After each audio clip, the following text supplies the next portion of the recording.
You're going out with your friends to a local bar and you've had a few drinks. The bars start closing down and it's time to head home. The simple answer here is to get a taxi or an Uber, yet people still think it's a smart idea to go home drinking or driving while they're drunk. While yes, many of us have had an alcoholic beverage, when many drinks are consumed, this makes us impaired, not thinking straight. I come to y'all with this problem today because it's flat out ridiculous people are still drinking and driving.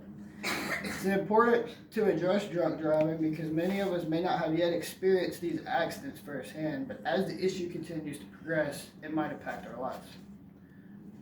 I first want to establish the mindset of a drunk person, followed by seeing the impact that it has on innocent people and why drunk driving is overall wrong.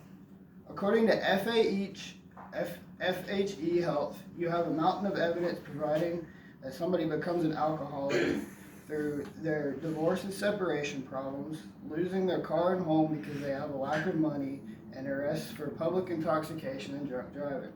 But none of these matter to a person while they're drunk, and when they admit that they become an alcoholic, it means admitting all their problems are resulting from drinking. Through the mindset of a drunk person, once they've had one or two drinks, their mind tells them they can get another drink time after time.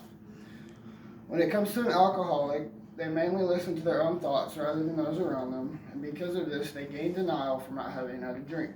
My tip for this issue is to not only designate a driver while heading home to prevent drunk driving, but also stop your friends from drinking excessively. Alcohol is a CNS depressant that can affect your ability to regulate your emotions and keep a check on your impulses. For some people, their brain creates noticeable shifts while they're drinking, and it may reveal more of what your inner thoughts truly are.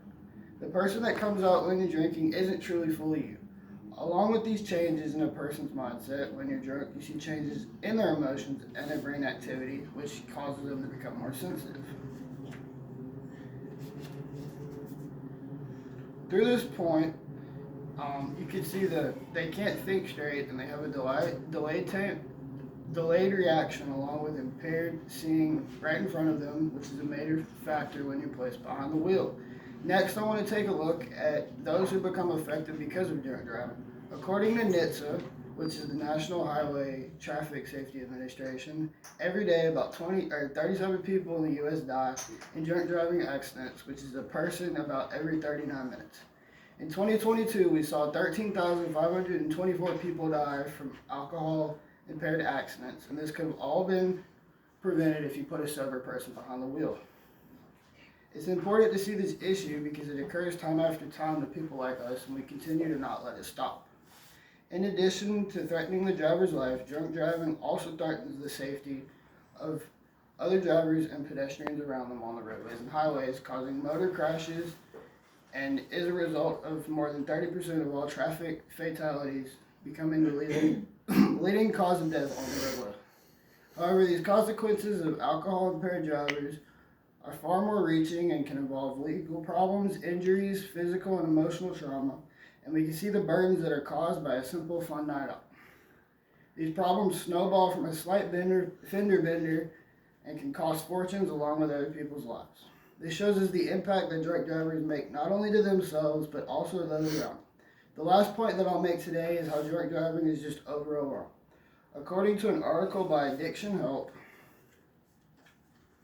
it's illegal in all 50 states, along with D.C., the Dominican Republic, and Puerto Rico, to drive with a blood alcohol concentrate level of 0.08 or higher, with the blood alcohol concentrate level coming from the bloodstream. If someone is above this, they are legally considered impaired, and it's important that critical thinking and fine motor skills begin to drop as soon as a person takes a single sip of alcohol. According to the U.S. Department of Transportation, nearly 4 million American adults committed an estimated 132 million drunk driving accidents in 2015 alone. Despite this high volume, only a small percentage of these impaired drivers are ever caught out of 13 of 500 times in these cases. Drunk driving is as prevalent as it is lethal. The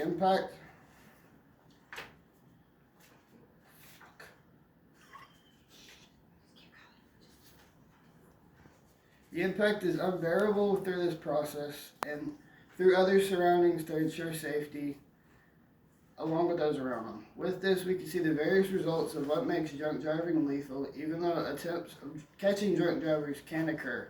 Only so many of these people can be caught, resulting in DUIs and being arrested, but many of those who aren't caught continue to commit the crime and are risking lives along with those around them. Through my final point, I hope to present the effects of drunk driving and the traits along with the actions that occur and cause harm towards our communities. Overall, through my speech, I have laid out the argument of why drunk driving is bad, along with showing the many aspects and factors that comes with intoxicated drivers. I have proved my points through looking through the mindset of a drunk person, those who become affected by drunk driving, and finally the negativity of drunk driving. As students and adults, it's important for us to not harm our futures and make dumb decisions like drinking and driving. We may not have seen the impact of it yet, but we sure should try to prevent witnessing it. So if you're going out for a girls or a guys night, make sure you and your friends are responsible with your drinking levels and that you have a designated driver, because there's a reason that drunken driving is still a problem today.